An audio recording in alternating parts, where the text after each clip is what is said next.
Hey yo, Stu Bob from Game Tree here. I apologize for sounding or looking horrible, but I have been sick and I just want to get this video out because we finally reopened and played some games this month. So yeah, here's the top 3 games I enjoyed in the month of September. We only played for about 15 or so days, but we played quite a bit. Smaller games and games that maybe don't get as many plays or as long of plays as in the past with Clash of Cultures, Twilight Imperium, Eclipse, Terraforming Mars, and stuff like that. We're just gonna be focusing on other games kind of for the rest of the year, but of course, I do play them quite often. Okay, so number 3 is a brand new game to me. I had to get it imported by a friend of mine because I wasn't able to buy it in Thailand, and this is Trekking Through History. Now, this game was highly recommended as a entryway game to gaming, and for a board game cafe, this is exactly the kind of thing that I am always looking for. Things like Splendor or Azul, and Trekking Through History did not disappoint.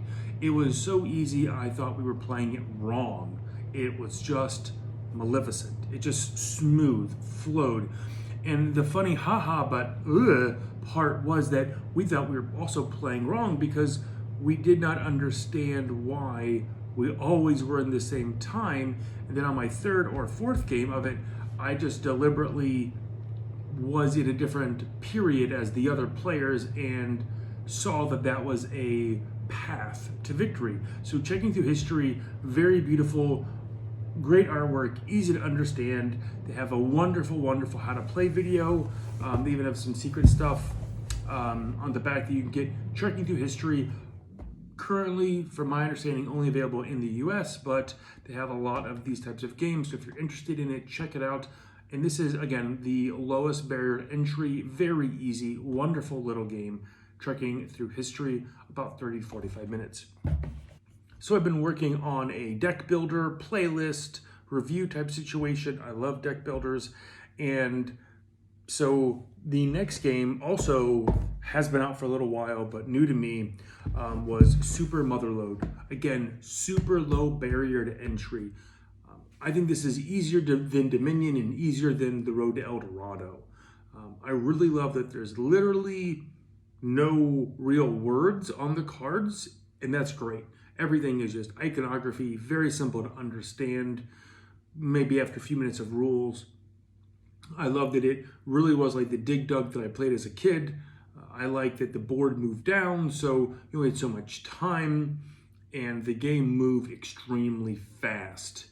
You could look at your cards and know what you want to do.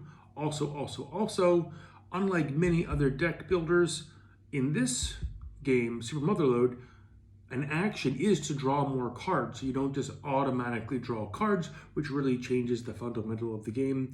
I already want an expansion just because I want more cards. Each player, the colors, is actually asymmetrical, which is really cool.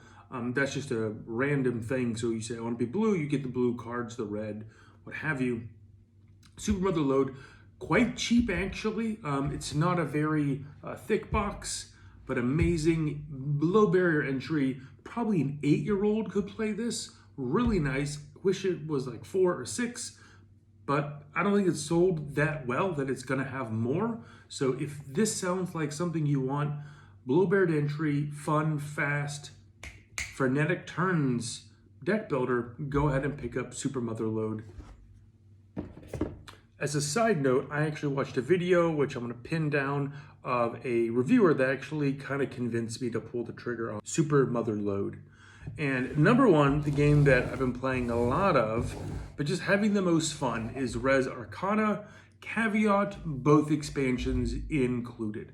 Now, this is not a new game, but I just haven't gotten to the table for whatever reason, and it's just been hitting the table almost every day that we're open, 4 or 5 days a week, and multiple plays.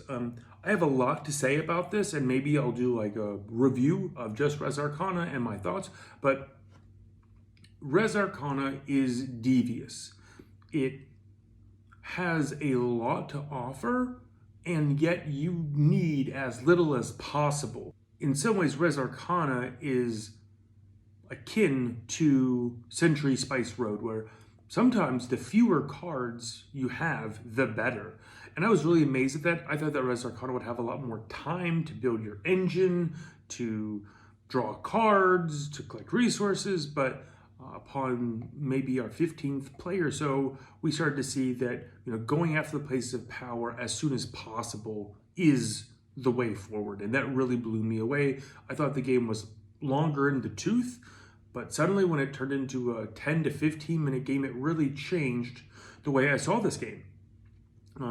And that takes time to learn the cards as well as learn the functions of the card. So, your first few games are going to be a little slower, like how does this work? What does this icon mean, etc. But once you get past that learning stage, the game really kicks into high gear quite quickly. Little iconography play card really helps the first few times you're playing it, so that's really nice that it has that. Super Motherlode does not have that kind of play card player aid, but Res Arcana, really amazing. It's very crazy how you can't even really tell the difference between the expansions, like with the demons and the pearls, and it just all fits right in, and that's arguably one of the best kinds of expansions, is one that you don't even really notice. Anyway, that's the top 3 games I had fun with the most in September. I did get a game of Terraforming Mars in, I think 2, and a game of TI in, and a game of Clash of Cultures. Had a crazy story about that. We'll save that for another time. So, engine builders, sure. Res Arcana, Super Motherlode, and the most interesting game, because of its simplicity, is Trekking Through History. Let me know what your favorite games were in September, and I will see you at the table. Bye-bye.